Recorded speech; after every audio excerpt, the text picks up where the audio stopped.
Hello everyone, welcome back to my channel. मेरा नाम है पीयूषी और मेरी शक्ल से लग रहा है कि आज मैं बहुत ज़्यादा खुश हूँ क्योंकि finally after a long I am going to meet someone from my family. मेरी फैमिली से कोई थाईलैंड आ रहे हैं और उनके लिए मैंने अप्लाई किया थाईलैंड पास, और वो भी एकदम जो लेटेस्ट स्कीम चल रही है थाईलैंड पास की, स्टार्टिंग फ्रॉम 1 मई, जिसमें कोई खास रिस्ट्रिक्शंस नहीं है, कोई क्वारंटीन नहीं है। उसके अंडर मैंने थाईलैंड पास अप्लाई किया है and see what I have just receive. Thailand pass approved. सिर्फ 12 घंटे, नॉट इवन कंप्लीट 12 आवर्स में ये थाईलैंड पास अप्रूव होके आया है। मैंने जैसे ही टाइम स्टार्ट हुआ था ना, 29 अप्रैल रात 12 बजे से रजिस्ट्रेशन स्टार्ट हो रहे थे इस स्कीम के लिए, तब मैं बैठी थी इसको कराने के लिए। और अभी ऑलरेडी दोपहर के 12-1 बजे हैं और ये अप्रूव होके आ गया है। So it is very easy now. इस वीडियो में मैं आपके साथ में शेयर करूँगी कि क्या प्रोसेस है। Although it is extremely easy, but just to give you confidence, because जब तक मैंने अप्लाई नहीं किया था इवन आई वॉज वरिड, क्योंकि टाइम बहुत कम है। फ्लाइट का टाइम 2 मई का है, इतना ज़्यादा टाइम है नहीं।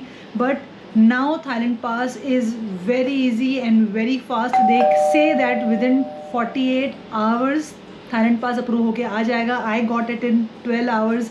सो in this video I will share all the steps कि क्या क्या फॉलो करने हैं, क्या क्या चीज़ें मैंने वहाँ पे हल्की सी चैलेंजिंग फेस करी, मैं वो भी बताऊँगी। छोटा सा वीडियो है, पूरा देखिए, आपको सर्टेनली बहुत हेल्प होगी। फिर भी कुछ क्वेश्चंस हैं, so do let me know in the comment section. Now let's begin.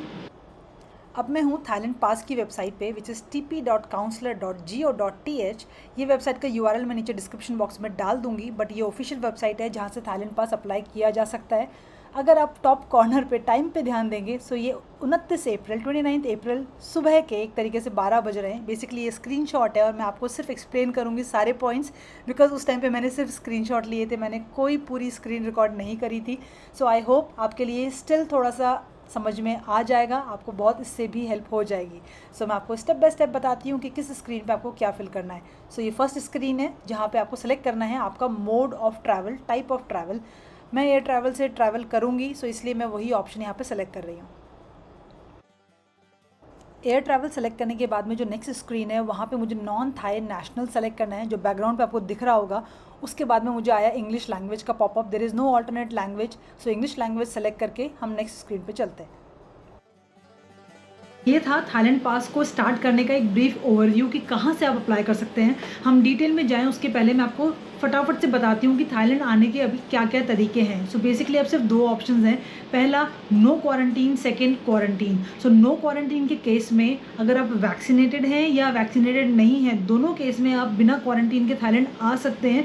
बस दोनों में थोड़े से डॉक्यूमेंट्स अलग अलग चाहिए। फॉर एग्जाम्पल, अगर आप फुली वैक्सीनेटेड हैं, सो आपको वीज़ा तो लगवाना है, उसके बाद में आपको चाहिए सिर्फ 10,000 USD की कवरेज का इंश्योरेंस, और आपको चाहिए वैक्सीन सर्टिफिकेट्स। बस अगर आप वैक्सीनेटेड नहीं हैं, सो वैक्सीन सर्टिफिकेट की जगह आपको चाहिए 72 आवर्स के अंदर अंदर कराई हुई RT-PCR की नेगेटिव रिपोर्ट। बस, बाकी और कुछ भी नहीं चाहिए।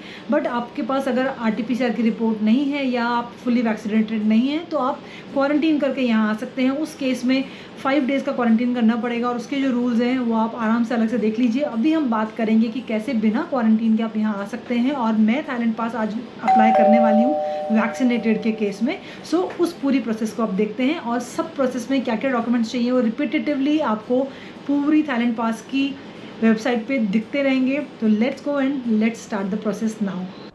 अभी मैंने जैसे आपको एक्सप्लेन किया, वही दोनों पॉइंट्स क्लियरली यहाँ पे मेंशन्ड है। अगर आप नो क्वारंटीन कैटेगरी में आएंगे तो आपको ये फर्स्ट ऑप्शन को स्क्रॉल डाउन करके सेलेक्ट करना है। अगर आप सेकंड कैटेगरी, यानी आपको अगर क्वारंटीन करना है, तो आप सेकंड कैटेगरी सेलेक्ट करके स्क्रॉल डाउन करेंगे तो उसको सेलेक्ट करने का ऑप्शन आएगा। समहाउ एज आई सेड, ये स्क्रीनशॉट है, मैं स्क्रॉल डाउन नहीं कर रही हूँ, बट यहाँ पे क्लियरली वो सारे पॉइंट्स मेंशन होंगे इस स्क्रीन पे। आप जस्ट नो क्वारंटीन को स्क्रॉल कीजिए, लास्ट में जो सबमिट बटन है उसको सेलेक्ट कीजिए और चलते हैं नेक्स्ट पेज पे। आप दोनों में से जो भी ऑप्शन सेलेक्ट करेंगे, उसके बाद में आपको एक ये अलर्ट आएगा। इट मीन्स नथिंग, बट आप उनको राइट दे रहे हैं, कंसर्न दे रहे हैं कि वो आपको पर्सनल डेटा कुछ दिनों तक, आई थिंक 60 डेज़ तक यूज़ कर सकते हैं। सो इसमें आपके पास कोई ऑप्शन नहीं है, you have to confirm. So confirm select कीजिए, उसके बाद चलते हैं नेक्स्ट स्क्रीन पे। कंसर्न देने के बाद में शुरू होते हैं एक्चुअल फॉर्म्स। आपको टॉप पे 4 कैटेगरीज दिख रही होंगी, personal information, vaccination, contact and accommodation, last में है medical insurance and additional documents. So basically ये सारी इन्फॉर्मेशन है जो हमें 1 बाय 1 अपलोड करनी है। पर्सनल इन्फॉर्मेशन में आता है simple title, name, nationality, date of birth, email. ये जो ईमेल लास्ट में दिख रही है it is very important because इस ईमेल पे आता है एक्सेस कोड, तो वही ईमेल एड्रेस दीजिएगा जिसकी एक्सेस आपके पास है, बिकॉज ये बहुत ज़्यादा ज़रूरी है। इसके बिना आप अपना एक्सेस कोड लूज़ कर देंगे। सो इस पूरे फॉर्म में जो इंपॉर्टेंट चीज़ है वो है एक्सेस कोड, और डेफिनेटली आपको आपके नेम और सरनेम सारी इन्फॉर्मेशन आपके पासपोर्ट के अकॉर्डिंग डालनी है। सो यहाँ से जो भी इन्फॉर्मेशन फिल करें it should be very accurate और as per your documents. Personal information के बाद में जो नेक्स्ट सेक्शन है वो है वैक्सीनेशन। यहाँ पे 3-4 चीज़ें ध्यान रखने की है। सबसे पहले आपको जो सेकंड डोज है उसको लगे हुए कम से कम 14 डेज़ हो चुके हों। सेकंड, अगर आप ऑलरेडी रिकवर्ड हैं कोविड से तो ही इस बॉक्स को चेक करें, और इस बॉक्स को चेक करने के बाद में आपको रिकवरी सर्टिफिकेट भी अपलोड करना पड़ेगा। अगर आपके पास रिकवरी सर्टिफिकेट नहीं है सो इसको अनचेक ही रहने दें। उसके बाद में आपको अपलोड करना है वैक्सीनेशन 1 और वैक्सीनेशन 2, दोनों वैक्सीनेशंस की डिटेल्स। मेरे केस में मेरे पास जो वैक्सीनेशन सर्टिफिकेट है उसमें एक ही सर्टिफिकेट में दोनों इन्फॉर्मेशन है। सो दोनों केस में मैं सेम सर्टिफिकेट अपलोड करूँगी और दोनों केस में मैं सेम QR कोड अपलोड करूँगी।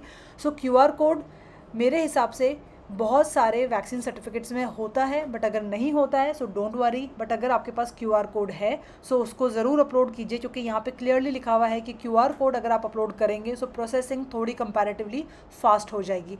मेरे केस में QR कोड था तो मैंने वही अपलोड किया, दोनों में सेम QR कोड और दोनों में सेम वैक्सीन सर्टिफिकेट। सो इसको फिल करके चलते हैं नेक्स्ट पेज पे।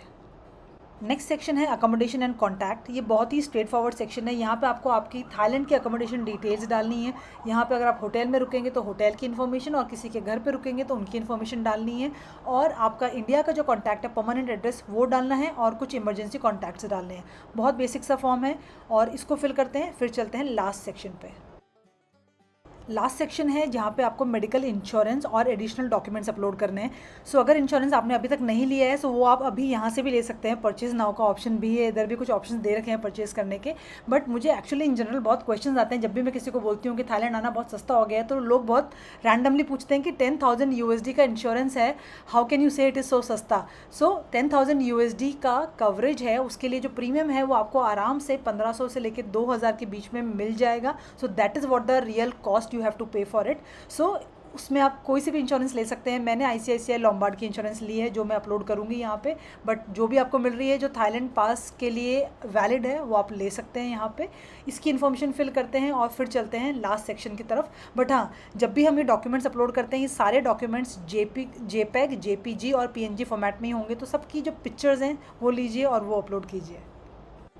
और फाइनली हम आ गए हैं लास्ट पेज पे जो बेसिकली एक रिव्यू पेज है।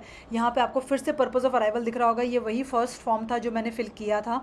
सो जो इन्फॉर्मेशन हमने अभी फिल करी है, purpose of arrival, then vaccination, insurance, accommodation, जितनी भी इन्फॉर्मेशन फिल करी है सबको एक बार रिव्यू कर लीजिए। कुछ भी गलत अगर है उसको बैक में जाके एडिट कर लीजिए, बट यहाँ पे एक बार मेक श्योर करें कि सारी इन्फॉर्मेशन एकदम एक्यूरेट, एकदम करेक्ट, आपके पासपोर्ट, आपके डॉक्यूमेंट्स के हिसाब से होनी चाहिए, बिकॉज इसमें कुछ भी गड़बड़ हुई तो वापस आपका थाईलैंड पास रिजेक्ट हो जाएगा और आपको रीअप्लाई करना पड़ेगा। सो यहाँ पे क्विकली एक बार रिव्यू करके सबमिट करते हैं। इसके बाद में नेक्स्ट स्टेप इज़ नथिंग, आपको एक ईमेल आ जाएगी जिसमें एक्सेस कोड मिल जाएगा, और उस एक्सेस कोड से आप आपकी थाईलैंड पास की एप्लीकेशन को ट्रैक कर सकते हैं। ऑलराइट, सो ये थी छोटी सी सिंपल सी बहुत ज़्यादा डराने वाली थाईलैंड पास की प्रोसेस। आई होप आपके सारे आंसर्स मैंने ऑलरेडी कर दिए हैं। स्टिल अगर आपको कुछ भी क्वेश्चन है so don't forget to ask me in the comment section. I'll answer all your questions. Go for it, come to Thailand and enjoy. I'll see you in the next video. बाकी airport पे क्या है, airport पे क्या status है, क्या situation है, कितनी लंबी लाइंस हैं, क्या नया डेवलपमेंट है थाईलैंड एयरपोर्ट्स पे, उसके बारे में मैं आपको अपने अगले वीडियो में बताऊंगी। Till then stay tuned, take care, bye.